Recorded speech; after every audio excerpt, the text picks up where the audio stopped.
여러분, 진퇴양난이라는 단어를 아십니까? 진퇴양난. 앞으로 가지도 못하고 뒤로 물러서지도 못하는 어려운 형편을 진퇴양난이라고 하죠. 그럼 진퇴양난을 영어로 하면 어떻게 될까요? 최근에 수능도 끝나고 우리가 어렸을 때부터 영어 유치원도 다닌 사람들이니까 한번 생각해 보죠. 진퇴양난을 영어로 하면 뭘까요? 우리 옆 사람에게 한번 물어볼까요? 진퇴양난을 영어로 하면 뭘까요? 진퇴양난. 진퇴양난. 실제로 어느 회사 입사 시험에 이 시험 문제가 나왔다고 합니다. 진퇴양난을 영어로 써라. 그랬더니 많은 사람들이 장황하게 그것들을 영어로 썼대요. 그런데 한 10명 중에 1명 정도? 10% 정도만 정확히 한 단어로 이 상황을 표현했다고 합니다. 그것은 뭐냐면 딜레마예요, 딜레마. 이 딜레마는 라틴어에서 나온 건데 2번 제한하다 이런 뜻이에요. 딜레마에 빠졌다. 이것이 이러지도 못하고 저러지도 못하는 상황에 빠졌다는 거죠. 우리가 이 땅을 살다 보면 진퇴양난의 상황, 딜레마와 같은 상황에 빠지는 경우가 있을까요, 없을까요? 예, 그런 경우가 많습니다. 그렇기 때문에 우리는 딜레마란 말을 쓰고 진퇴양난이란 말을 쓰는 거죠. 어떻게 하면 좋을지 몰라서 밤을 지새우는 경우들이 있습니다. 실제로 오늘 본문에 등장하는 이스라엘 백성이 그랬어요. 앞에는 홍해가 가로막고 있습니다. 뒤에는 애국 군대가 자신들을 쫓아 달려오고 있습니다.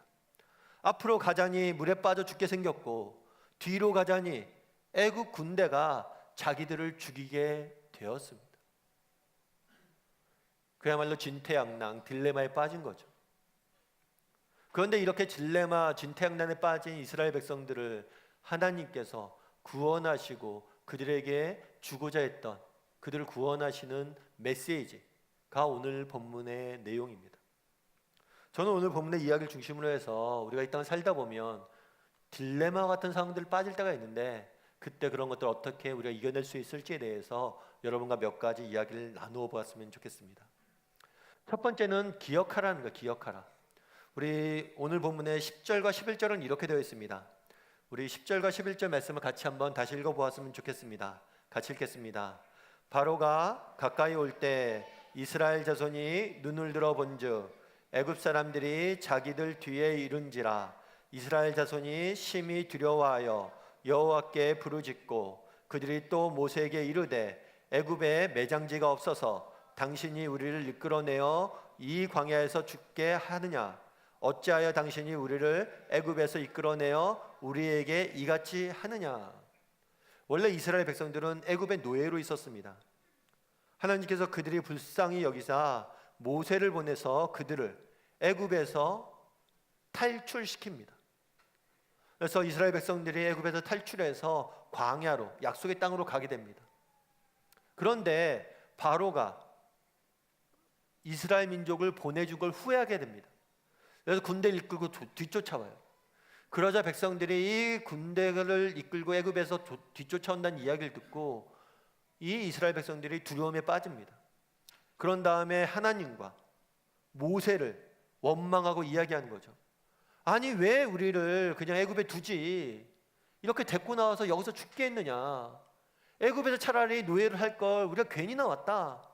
이렇게 하면서 불평불만을 내놓게 됩니다. 그런데 오늘 본문에서 재미있는 표현이 있어요. 그것은 뭐냐면 백성들이 모세에게 뭐라고 얘기했냐면 애굽에 매장지가 없어서 당신이 우리를 이끌어내요. 모세와 하나님이 그들을 이끌어냈습니다. 애굽에서 끌고 왔어요. 그런데 애굽에서 끌고 올 때, 이끌어낼 때 그냥 이끌어냈습니까? 아니에요. 처음에 모세가 바로에게 가서 이스라엘 백성 좀 보내주십시오 얘기를 합니다. 그런데 바로가 안 돼, 못 보내 이렇게 이야기합니다. 그러자 하나님께서 애굽 땅에 10가지 재앙을 내립니다. 10가지 재앙들을 보고 나서야 바로가 나중에 기권합니다. 항복합니다. 그래 그럼 너희가 가라. 이 10가지 재앙을 통해서 하나님이 살아계신 하나님이심을 바로가 인정하고 보낸 거예요. 달리 이야기하면 바로만 그 10가지 재앙을 본 것이 아니라 이스라엘 백성도 10가지 재앙을 보았어요. 10가지 재앙을 보고 하나님이 어떤 분이신지 알았어요. 그럼에도 불구하고 그들은 또다시 또 다른 문제가 부딪히자 하나님을 원망하고 두려움에 떨고 있는 모습을 보게 됩니다. 10가지 재앙 중에는 이런 재앙이 있었어요. 출애굽기 10장 19절에 이렇게 되어 있습니다. 한번 같이 읽어볼까요? 여호와께서 돌이켜 강렬한 서풍을 불게 하사 메뚜기를 홍해에 몰아 넣으시니 애굽 온 땅에 메뚜기가 하나도 남지 아니하니라. 하나님께서 10가지 재앙을 애굽에 내리는데 그 재앙 중에 하나가 뭐냐면 메뚜기예요. 메뚜기. 사실 우리는 메뚜기 떼에 대해서 잘 모릅니다. 메뚜기 떼를 본 적이 없어요. 그래서 메뚜기 떼가 무슨 메뚜기 재앙이 메뚜기 떼가 애굽에 내린 게 무슨 큰 일인가 이런 생각을 하기가 쉬워요. 하지만 그렇지 않습니다. 저쪽 오른쪽 사진은 해남 지방에 메뚜기 떼가 한 번 온 적이 있어요. 그걸 찍어 놓은 겁니다. 그리고 이쪽 왼쪽 사진은 실제 애굽 땅에서 사막에서 메뚜기 떼가 지나갈 때 찍어 놓은 거예요. 메뚜기 떼는 한 번 나타나면 1평방킬로미터당 4,700만 마리가 있다. 4,700만 마리. 우리가 5천만이라고 하니까 1km 안에 우리나라 인구만한 메뚜기 떼가 들어가 있는 거예요. 뿐만 아니라 하루에 10만 톤을 채소를 먹는답니다. 그래서 메뚜기 떼가 지나간 데는 완전히 황폐해지는 거예요. 이 메뚜기 떼가 애굽 전역에 내리자 바로가 항복합니다. 가라, 안 된다, 용서해 주십시오 합니다. 그런데 재밌는 것은 이 메뚜기 떼가 바로가 항복하자 이 메뚜기 떼를 없애는 방법이었어요. 이 메뚜기 떼가 어떻게 없어졌습니까? 하나님이 서풍을 불어서 어디에 넣었어요? 홍해에 넣었습니다. 왜 하필이면 홍해일까요?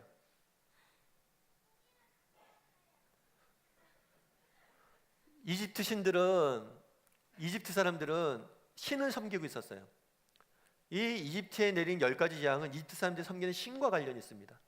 맨 오른쪽에 있는 신은 세트라는 신이에요. 이 신은 곡물을 주관하는 신이에요. 그 옆에 있는 신은 세라피스라는 여신입니다. 이 신은 메뚜기나 어떤 자연재해로부터 곡물을 지켜주는 신이에요. 이 두 신을 섬기면서 곡물을 지켜달라고 늘 기도했습니다. 애굽 사람들.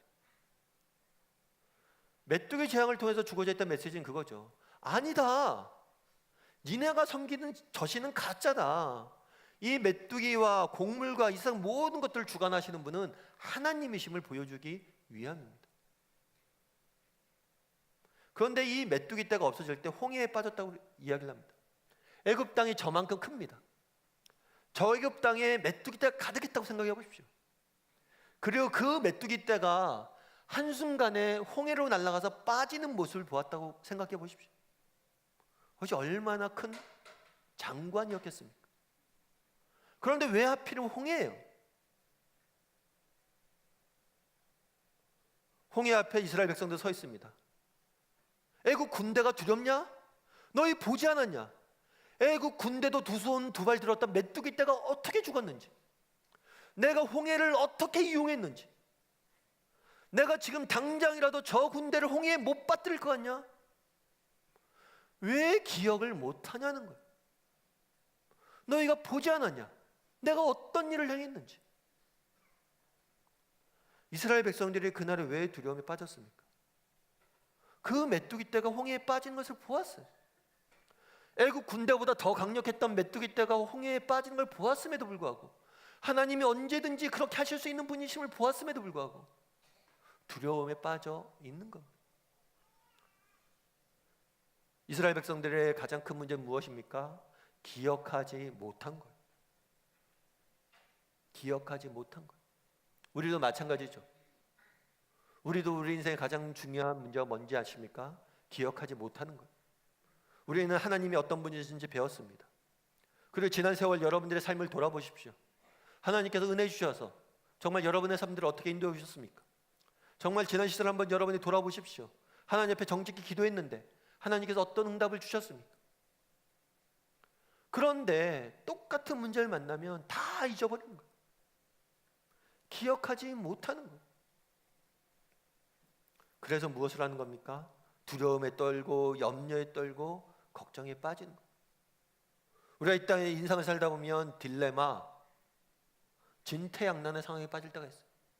그럴 때 제일 먼저 해야 될 것이 무엇입니까? 기억하는 거예요. 하나님이 어떤 분이신지, 하나님이 과거에 나에게 어떤 은혜를 베푸셨는지 기억하는 거예요.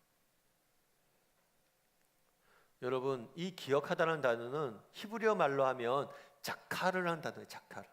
근데 이 기억하다는 단어에는, 자카르라는 단어에는 어떤 뜻이 있냐면 스스로 가르치다, 스스로에게 이야기하다라는 뜻이 담겨져 있어요. 우리가 인생의 문제를 만나면 어떻습니까? 염려와 두려움이 되죠. 내가 막 두려워하는 모습을 보입니다. 내가 두려움에 막 떨고 있는 모습을 보입니다. 그 순간 스스로에게 가르치라는 거예요. 스스로에게 말하라는 거예요. 뭘 말해요? 야, 하나님이 어떤 분이시냐, 과거에 우리를 어떻게 인도하시는지 보라는 거예요. 여러분, 인생은 되게 중요한 건 그런 것 같아요.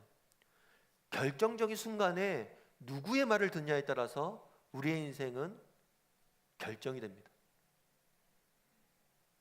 예를 들어서 그런 거죠. 엄마가 공부하러 갑니다. 공부할까 말까 고민 중이에요. 그러다 친구가 야, 놀다 하자. 그럼 어떻게 돼요? 그 순간 뭐 하게 돼요? 놀게 돼요. 정말 내가 진학이나, 우리가 그런 경우도 유유상종이라고, 예를 들어서 식당 하시는 분 주변에 식당 하는 사람들이 많아요. 저 집안은 참 식당이 많네. 식당 하는 사람들이 왜 그럴까요? 인생의 진로를 갖고 고민할 때 옆에서 이것 한번 해봐 권하기 때문이에요. 결정적인 순간에 누구의 이야기를 듣느냐가 굉장히 중요해요. 이스라엘 백성들은 애국 군대가 쫓아왔을 때 누구의 이야기를 들었어요? 불평의 목소리를 들었습니다. 그 순간 그들이 들어야 될 것은 불평의 목소리가 아니라 두려워하지 말라는 모세의 목소리고, 그 순간 그들이 들어야 될 목소리는 무엇이냐? 하나님의 말씀이. 오늘 우리가 주일날 나와서 이렇게 하나님의 말씀을 배웁니다. 오늘 배우고 여러분들이 다 이걸 잊어버린다면 이 말씀이 의미가 없는 거예요. 말씀을 기억할 수 있어야 돼요. 그것도 결정적인 순간에 기억할 수 있어야 돼요. 오늘 우리가 주일학교 자녀들이 있는데, 우리 주일학교 자녀들에게 저는 말씀을 많이 가르쳐야 된다고 생각합니다. 왜냐하면 그 말씀이 정말 우리 자녀를 지킬 것이기 때문이에요. 우리 자녀들의 결정적인 순간에, 우리 자녀들의 인생을 살다 보면 정말 어렵고 힘든 순간을 지나칠 텐데, 그때 그들이 누구의 목소리를 듣고 어떤 선택을 하냐는 거예요. 세상의 목소리를 듣고 세상의 선택을 하면 실패할 수밖에 없어요. 그들이 그 순간에 하나님의 말씀을 듣게 하기 위해서 어려서부터 가르쳐야 됩니다.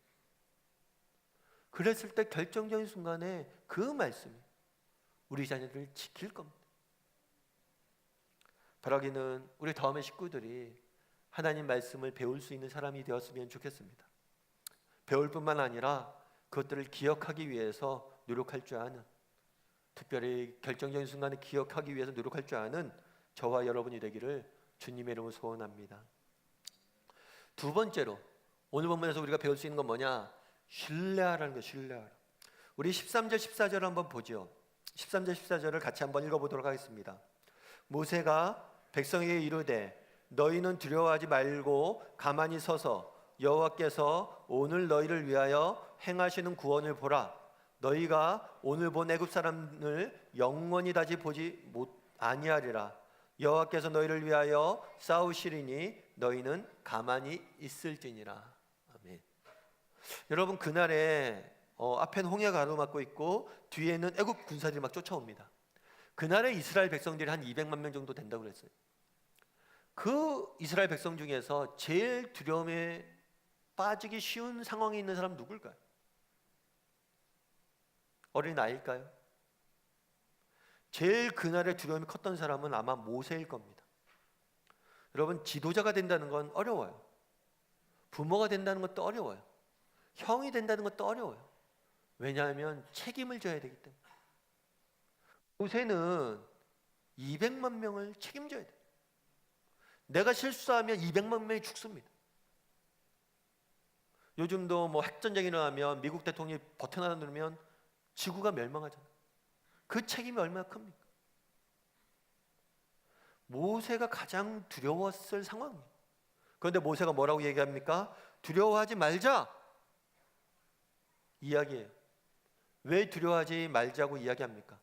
누가 우리를 위해서 싸우실 것이다? 하나님이 우리를 위해서 싸우실 것이다. 그러니까 염려하지 말자. 그렇다면 모세는 하나님이 우리를 위해서 싸울 거라는 확신을 어떻게 가졌을까요? 하나님 우리를 위해서 싸우신다는 확신을 어떻게 가졌을까요? 물론 모세는 하나님의 말씀을 들었습니다. 내가 너희를 위해 싸울 거다. 아마 그 말씀을 믿었기 때문에 그럴 겁니다. 그 말씀을 의지했기 때문에 그럴 겁니다. 그런데 모세가 가졌던 확신에 더 중요한 근거가 있어요. 그것은 뭐냐면 하나님과 우리와의 관계. 하나님이 왜 애굽에 있는 이스라엘 백성들을 구원하기 위해 오셨습니까?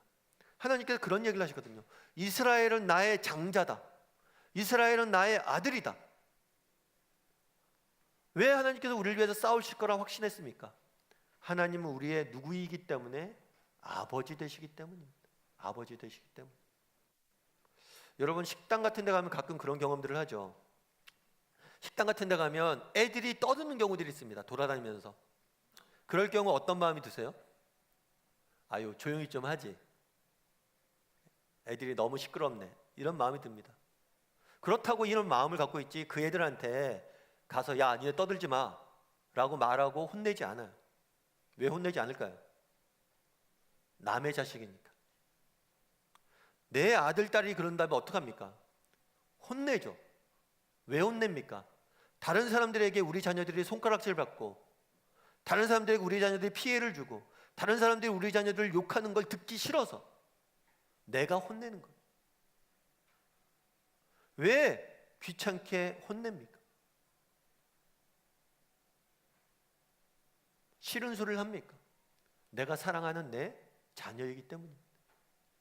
왜 하나님께서 우리를 위해서 싸우십니까?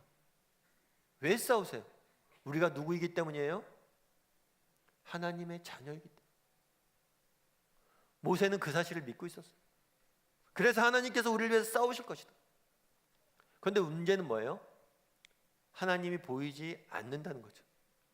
하나님이 보입니까? 안 보입니까? 하나님이 보이지 않죠. 이거는 요즘 그런 것들이 많아요. 이집트 문화 박물관, 기념관 이런 데 가면 그 당시 있었던 모형들을 다 재현해 놓은 겁니다. 왼쪽에 있는 벽화는 그 당시 애굽이 가지고 있던 군마를 형상해 놓은 거예요. 그리고 오른쪽은 실제로 점토로 그 당시 군인들을 형상해 놓은 거예요. 앞에 농해가 있습니다. 뒤에는 이집트 군대가 쫓아오죠.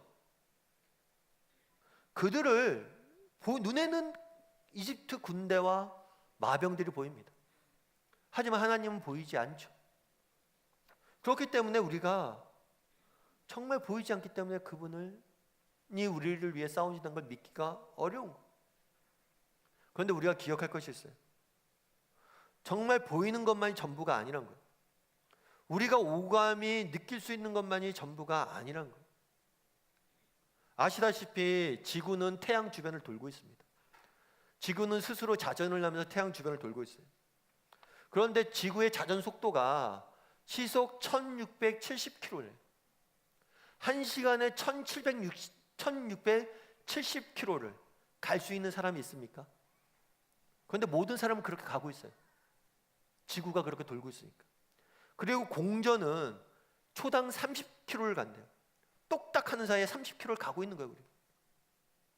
그런데 우리가 이걸 느낍니까? 못 느껴요.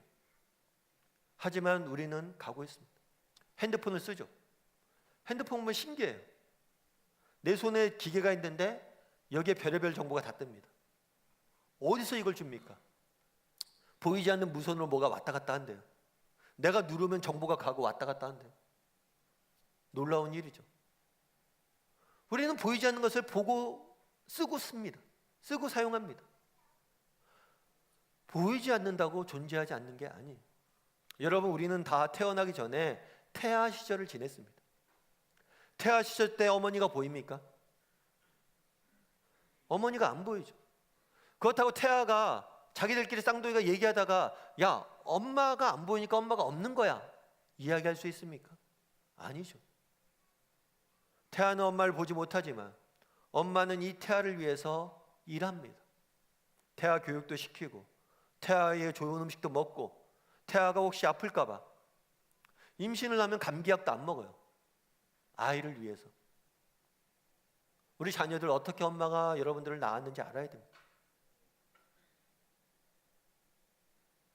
보이지 않지만 어머님들은 일하고 계시는 거예요. 우리도 마찬가지입니다. 우리는 태아와 같은 존재죠. 눈에 하나님이 안 보일 수 있습니다. 하지만 하나님은 오늘도 우리를 위해서 싸우고 계시다는 거예요. 여러분, 허블 만환경이라고 아실 거예요. 허블 만환경. 이게 천문대나 관측한 데 가면 모형이 있습니다. 실제로 허블 만환경을 만든 다음에 인간은 우주를 관측하게 됐어요. 아주 멀리 있는 것까지 보는 거예요. 우주를 관측하면서 발견한 사실이 있어요. 그건 뭐냐면 별이 움직인다는 거예요. 별이 계속해서 이동하고 있어요. 별이 왜 이동할까 보니까 그러면서 나온 이론이 뭐냐면 우주가 팽창하고 있다는 거예요. 그러면서 우주의 시작점, 빅뱅 시점이 있었다. 그러니까 우주가 빅뱅 뻥 터지면서 우주가 시작되었고 우주는 팽창하고 있다는 이론이 생겼습니다. 그러면서 이 이론 가운데 그런 게 있어요. 스티븐 호킹 박사라고 굉장히 유명한 박사님이 계십니다. 이 박사님이 이걸 연구하면서 어떤 얘기를 했냐면 지구가 처음 폭발해서 이렇게 확장되어 나갈 때 그 속도가 10의 17승분의 1만큼 변화가 생기면 우주는 지금의 모습으로 생길 수 없다는 거예요. 10의 17승이면 10의 공이 17개가 있는 거예요. 저만큼 0의 0.000000001만큼 틀어지면 우주가 존재하지 않는 거예요. 이런 미세한 것들이 엄청 많다는 거예요. 그래서 과학자들이 지구와 우주와 생명체를 연구하면서 내린 결론은 뭐냐? 우연히 이렇게 생길 수 없다는 거예요. 누군가 지적으로 설계했다는 거예요. 누군가 설계해서 설계자가 있기 때문에 신이 있기 때문에 이건 만들어진 거예요. 우연히 이런 미세 조종이 일어나지 않는다는 거예요. 우리가 보이진 않지만 정말 우리가 존재하는 이 땅, 우리가 먹고 마시는 공기, 우리에게 매일매일 쬐는 태양, 모든 것들을 하나님께서 섭리하시고 붙잡고 계시고 조종하고 계시기 때문에 오늘 우리는 존재하는 거예요. 마치 태아가 엄마에서 내려오는 엄마가 주는 그 영양분이 있어서 스스로가 존재하는 것과 똑같아요. 그럼에도 불구하고 태아는 눈에 엄마가 보이지 않죠. 그래서 엄마가 없다고 할 수 있습니까? 아니에요. 우리 하나님은 지금 눈에 보이지 않습니다. 하지만 지금도 우리를 위해서 일하고 계시고 싸우고 계십니다. 바라기는 우리 다음의 식구들이 이 사실을 확신했으면 좋겠습니다. 그리고 정말 위기의 순간이 있을 때마다, 인생의 고비고비가 있을 때마다, 인생의 어려움이 있을 때마다, 그래, 하나님께서 우리를 위해서 거야. 하나님께서 나를 도우실 거야. 정말 그렇게 믿고 정말 하나님께 도우심을 구할 줄 아는 저와 여러분이 되기를 주님의 이름으로 소원합니다. 중국에 있었던 어떤 선교사님 이야기예요. 어떤 여자 선교사님이 있는데 중국에 가서 선교 사역을 하고 있었습니다. 그런데 2차 세계대전이 발발을 했어요. 일본군이 쳐들어오고 중국이 전쟁을 개입을 하고, 특별히 여자 선교사님은 고아원 사역을 했어요. 그래서 10명, 100명 가까이 되는 고아들을 모이고 그들을 먹이면서 그들을 키우고 있었어요. 전쟁이 나서 이 고아들을 데리고 어디론가 피난을 가야 됩니다. 한 번도 가보지 못한 땅으로 100명의 어린아이를 데리고 피난을 가야 돼요. 이 어린아이들이 할 수 있는 게 뭐가 있을까요? 일본군이 쳐들어온다면 싸울 수 있을까요?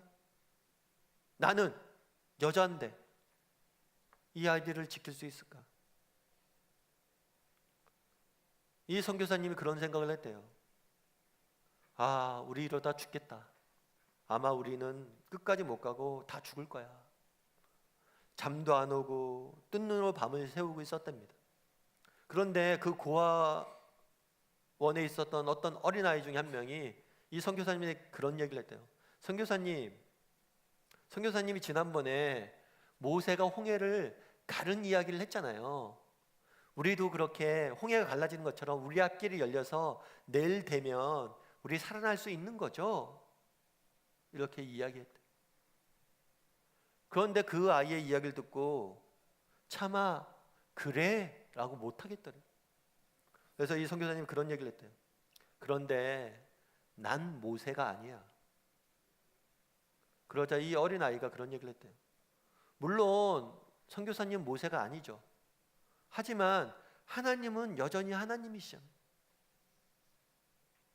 그 아이의 이야기를 듣고 정말 다시 한번 정말 큰 도전이 됐대. 하나님은 여전한 하나님이다.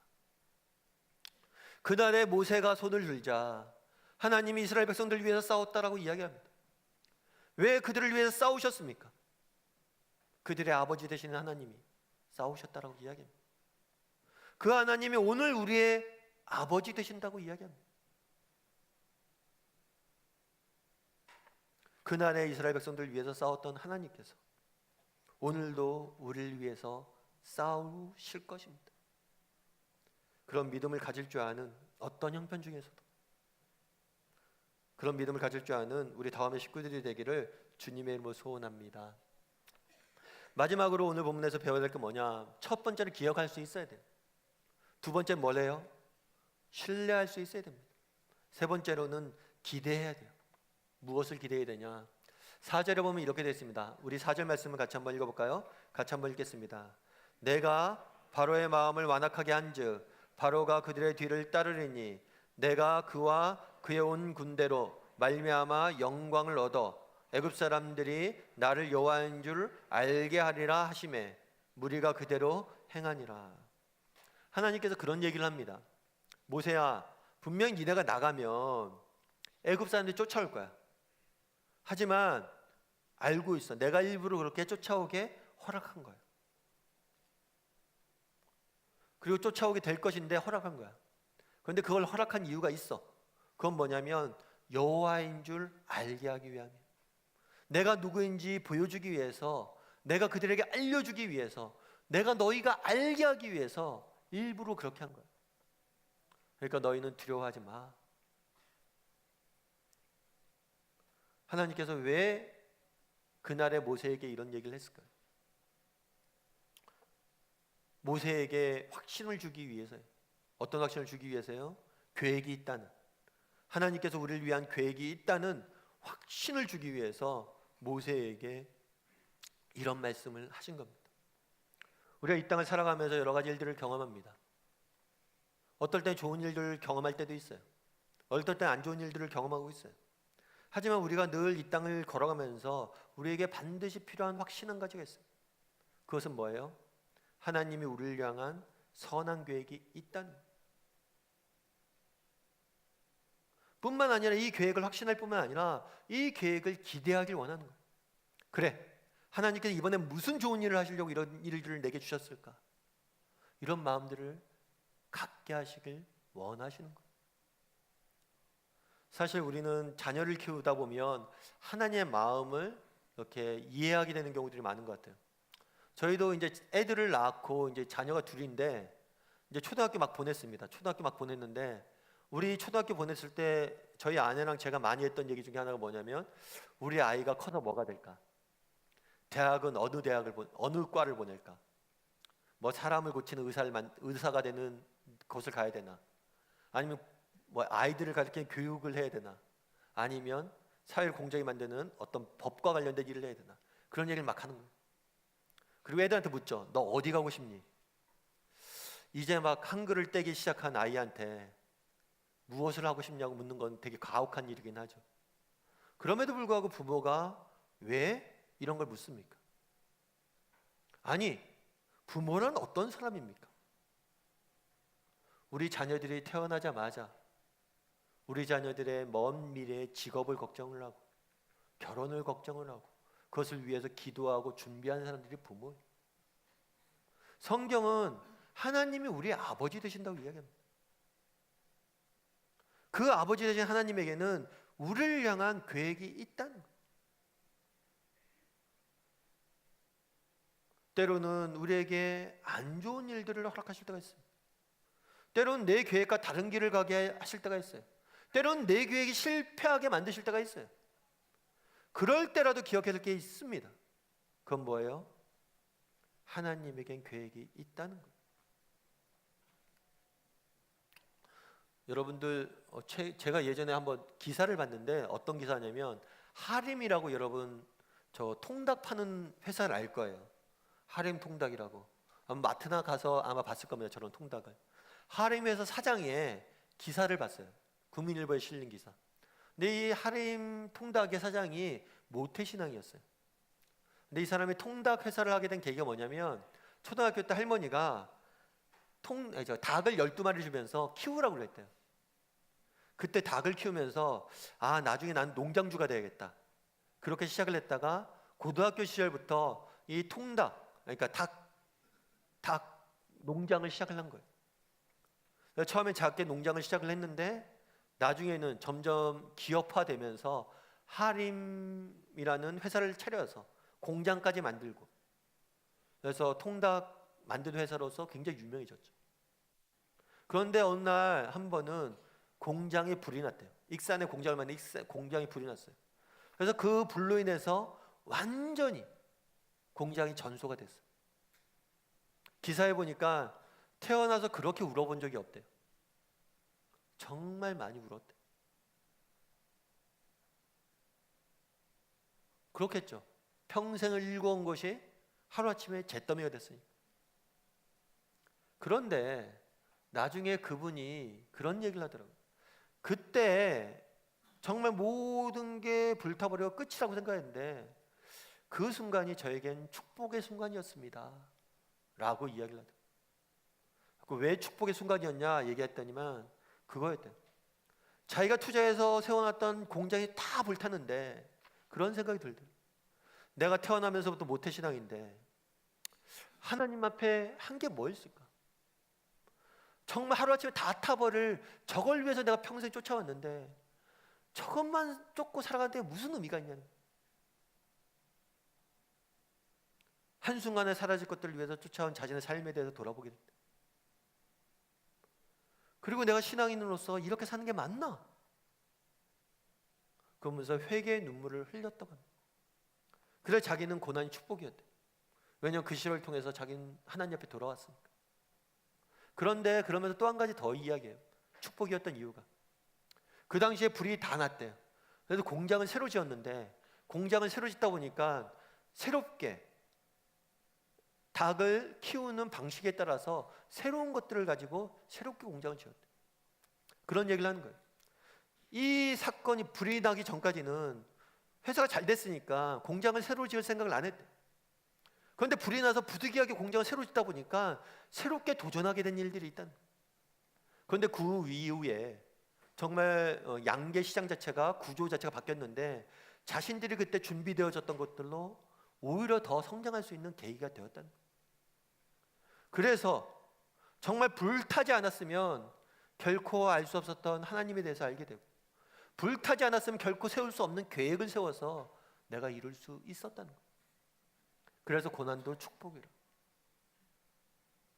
참 그 기사를 보면서 참 도전이 많이 됐어요. 우리도 고난이 닥쳤을 때 이것이 축복이라고 이야기할 수 있을까? 아니, 어려움이 닥쳤을 때 정말 왜 이런 어려움들을 우리에게 허락하시지? 하나님이 이번엔 내게 더 무슨 좋은 걸 주시려고 그러시나? 그런 우리에게 기대감이 있는가? 바라기는 우리가 인생을 살다 보면 어려운 순간들이 있습니다. 그럴 때마다 우리가 기억해야 될 것이 있어요. 그건 뭡니까? 하나님의 선한 계획이 있다는 것. 그 계획하심을 믿고 한 걸음 한 걸음 걸어갈 줄 아는 저와 여러분이 되기를 주님의 이름으로 소원합니다. 우리가 자녀를 키울 때도 마찬가지예요. 우리 자녀를 위해서 계획을 세웁니다. 하지만 나는 우리 자녀의 육의 아버지지만 우리 자녀의 진정한 아버지는 하나님이세요.